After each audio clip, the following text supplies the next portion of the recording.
예, 반갑습니다. 오산시의회 김명철 의원입니다. 네, 반갑습니다. 오산시 예산에 대한 부분인데, 오산시 예산을 어떻게 하면 좀 효율적으로 사용할 수 있을지, 이런 부분들에 대한 발언을 했습니다. 오산시 예산이 지난해 한 약 8천억가량, 2022년도 예산은 약 한 200억가량이 감액된 예산으로 올라왔습니다. 그렇게 많지는 않지만 또 지방에 비해서는 또 작지 않은 예산인 것도 맞습니다. 언뜻 보면은 코로나 때문에 상당히 힘들어하고 거기에 대한 예산 편성 때문에 오산시 재정이 힘들다라고 판단할 수 있겠지만, 또 다른 부분들이 있습니다. 국가로부터 국비를 받는다든지, 그 다음에 도비를 받는다든지, 이런 국도비 예산을 내려왔을 적에 시에서도 매칭을 해야 될 거 아닙니까? 예를 들어서 국가로부터 100억을 받는다? 그러면 오산시에서도 100억을 매칭해서 그 사업을 해야 되는데, 정말 필요한 사업을 한다면 괜찮겠지요. 그런데 정치인들이 어떤 자기 공적을 내세우기 위해서 이렇게 예산을 가져왔을 적에 그것을 매칭한다고 하면 참 힘들어지는 것이지요. 또 하나는 인건비에 대한 문제와 운영비에 대한 문제입니다. 그 돈이 예산이 내려오면 뭔가 센터가 지어지고 그것을 운영하기 위해서는 센터장부터 직원들이 있어야 되고 연간 그것을 운영할 수 있는 운영비가 들어가야 되는데, 이때에 국가로부터 그런 운영비를 받는다 그러면 좋겠지요. 그런데 어느 순간인가 그것이 멈춰진다는 게 문제입니다. 그러면 그것을 당연히 시가 부담해야 되고, 시비는 그게 고정비가 되는 거예요. 매년 똑같은 예산이 거기에 반복적으로 들어가야 되는 거죠. 그리고 그 예산이 줄어드는 게 아니라 매년 0.6%, 7%에 대한 인건비 상승률을 반영을 해야 된다는 것이 첫 번째 문제입니다. 두 번째 문제는 사람들을 너무 많이 고용하는 문제예요. 예를 들어서 출자 출연기관들, 문화재단, 교육재단, 오산시설관리공단, 또 뭐 요즘에는 수달센터 뭐 짓겠다고 뭐 65억을 들여서 수달센터를 짓는다 그러는데, 자, 그런 것들이 만약에 들어오게 되면 거기에 대한 시설 유지비부터 그 많은 수백 명에 달하는 인건비들을 지속적으로 해야 되는데, 이것이 바로 고정비가 되는 거예요. 그러면 시장이 쓸 수 있는 자율재원이 점점 쪼그라들어요. 고정비가 늘어나면 자율재원은 쪼그라들고, 자율재원이 늘어나면 고정비는 약간 줄어드는 이런 형태가 되는 것이지요. 자, 오산시 세수가 증대했을 때의 문제점을 들여다보면 무엇 때문에 늘어났다고 생각하세요? 상식적으로 보면 기업체가 늘어나고 그 기업체가 운영을 잘해서 시민들이 뭐 월급도 많이 받고 그만큼 세금도 많이 내고 이런 것들이 많이 불어나야 건전재정이 되는데, 아쉽게도 세수가 증대됐을 때를 보면 아파트가 지어졌을 때 그 분담금이라든지 뭐 이런 것들을 받았을 때만 그 세수가 늘어나는 게 문제입니다. 그래서 오산이 배드타운 형태가 되는 이런 현상을 안고 있습니다. 정말 건전재정이 되려면 기업체를 유치해야죠. 건전한 기업체들이 많이 들어왔을 때 오산 사람들이 그 기업체에 많이 고용이 되고, 그래서 그 사람들이 세금도 많이 내고 그러면 건전재정이 되는 거죠. 오산시의 재정 자립도를 들여다보면 한 28%? 상당히 열악합니다. 그리고 재정 자주도가 있습니다. 재정 자주도가 약 50%대 후반 쪽에 속하고 있기는 하지만 경기도 31개 시군을 봤을 적에 약 한 28위, 29위 이 정도 최하위권에 지금 머물고 있습니다.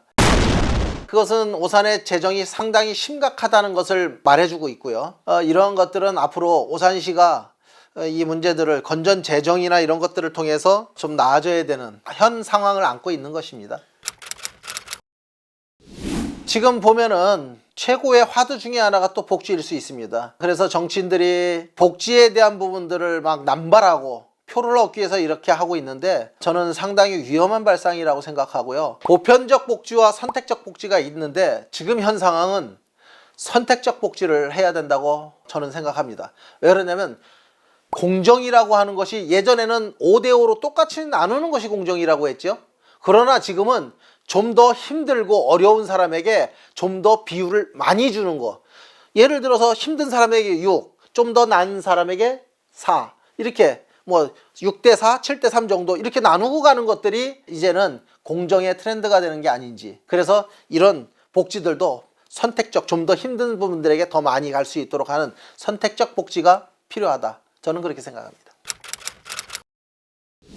역시 뭐 아까도 얘기했지만 베드타운 형태가 되다 보니까 소비를 바깥에서 하는 거예요. 그러면 소비를 안으로 끌어들여야 되는데, 그리고 오산에 정말 괜찮은 우량 기업들이 들어와야 된다는 거죠. 기회가 주어진다면 저는 기업 유치에 강하게 나서겠습니다. 그래야 오산 시민들도 일자리가 창출될 거 아닙니까? 우량 기업들을 유치함으로 인해서 오산 시민들이 그곳에 취업을 하고, 그래서 그 사람들이 자기 가정을 꾸릴 수 있고, 뭐 이런 것들 기회를 한번 주시겠습니다.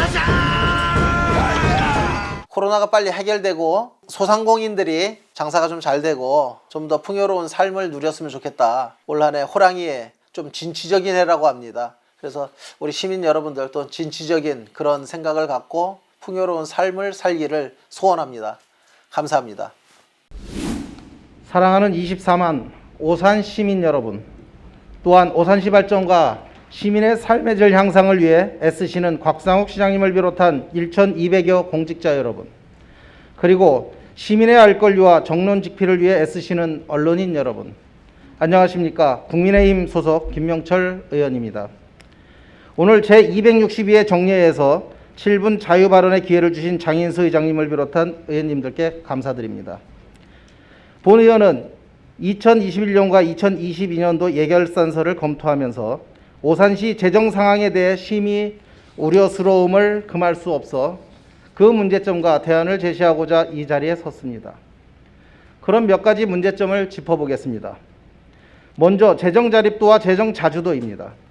2021년 12월 현재 오산시의 재정 자립도는 28.3%로 경기도 31개 시군 중 23위를 기록하고 있습니다. 이는 경기 북부의 열악한 시군을 제외하면 최하위를 기록하고 있는 것입니다. 또한 재정 자주도는 52.5%로 경기도 31개 시군 중 29위를 기록하고 있어 자주도 역시 최하위를 기록하고 있습니다. 이러한 수치는 곧바로 2022년도 예산으로 반영되어 2021년도 대비 약 4.6%가 감소되었고, 신규 사업은 물론 계획되었던 남천 동사무소의 이전 문제와 초평동의 오산국민체육센터의 건설 사업까지 차질을 빚게 되었습니다. 다음은 오산시가 홈페이지에 공개한 2021년도 오산시 재정공시 재정 분석 내용입니다. 오산시 자체 수입 비율, 즉 지방세 수입을 보면 2019년도 17.82% 대비 2020년도 17.07%로 전년 대비 하락한 것으로 나타나고 있고, 유형 평균 19.62%나 전국 평균 23.62%에 비해 낮은 수준을 보이고 있습니다. 이는 오산시가 신규 아파트 입주로 인한 지방세 소득세 증가에 의존할 수밖에 없는 굴욕적인 현실입니다. 다음은 오산시 의무지출 비율을 보겠습니다. 2019년도에 55.29 대비 2020년도에 66.57%로 전년 대비 상승한 것을 볼 수가 있습니다. 이 또한 전국 평균 58.77%에 비해 높은 수준을 보이고 있어 오산시가 재정 운영에 있어 자율성이 떨어지는 것으로 판단됩니다. 오산시 의무지출 비율이 상승한 문제점은 국도비 사업비가 전년 대비 1,511억 원이 증가하였고, 인력 운영비 또한 70억 원가량 증가하였기 때문입니다. 국도비 사업비의 증가는 언뜻 보면 오산시 사업 추진을 위해 적극적으로 유치한 결과로 볼 수 있으나, 무분별한 국도비 매칭 사업들은 결국 시비 부담금의 증가로 이어져 재정 여건이 열악한 오산시의 경우 도리어 독이 되어 돌아온 결과를 초래하였습니다. 앞에서 언급한 문제들에 대해 오산시는 이제라도 특단의 대책을 강구해야 할 것입니다. 본 의원이 곽상욱 시장님과 집행부에 몇 가지 제언을 드리고자 합니다. 첫 번째, 모든 오산시 소속 산하기관들에 대해 전수조사를 한 후 구조조정을 단행해야 할 것입니다. 현재 오산시는 중기 기본인력 운영 계획상에서 2026년까지 신규 직원 채용을 동결한 것으로 알고 있습니다. 늦었지만 지금이라도 동결한 것은 잘했다고 판단됩니다. 현재 코로나19로 인해 많은 어려움과 고용 불안을 겪고 있는 시기에 구조조정을 하기는 쉽지 않을 것이라 판단됩니다.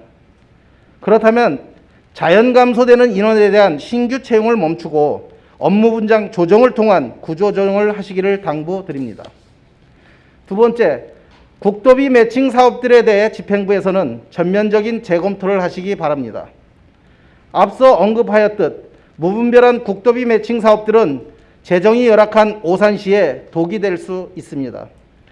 특히 65억을 들여 건설하겠다는 수살센터 건설 사업은 오산시에 전혀 실익이 없는 사업이라 판단되며 인근 시군들과 함께 운영하려 했지만 타 시군들은 모두 포기한 것으로 보고받았습니다. 곽상욱 시장께서는 이 사업에 대해 전면 재검토해 주시길 당부드립니다. 세 번째, 예산 절감 방안에 대해 강구하시기 바랍니다. 인근 수원시 사례를 한 가지 들겠습니다. 수년 전 수원시는 민간위탁 사업 160개 약 1240억 원에 대한 점검한 결과 사무 성격상 직접 수행 또는 유사 중복 사업의 통폐합이 필요한 것으로 판단하고 60개 사업 약 453억 원의 예산 절감 노력을 기울인 바 있습니다.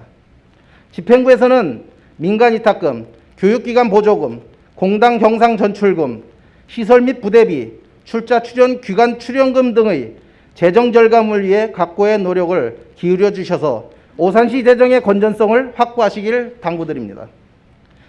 이제 내일부터 2022년도 예산 심의가 시작됩니다. 재정 악화에 대한 책임은 집행부에만 있다고 할 수 없습니다. 의회도 그 책임성에서 자유로울 수 없다는 것입니다. 제8대 의회에서는 마지막 본예산 심의입니다. 여야 의원들이 함께 유종의 미를 거둡시다. 2021년도 올 한 해가 저물어가고 있습니다. 얼마 남지 않은 올 한 해 마무리 잘하시고 여야를 떠나 시민만 바라보는 의회와 집행부가 되기를 소원하며 자유발언을 마치겠습니다. 감사합니다.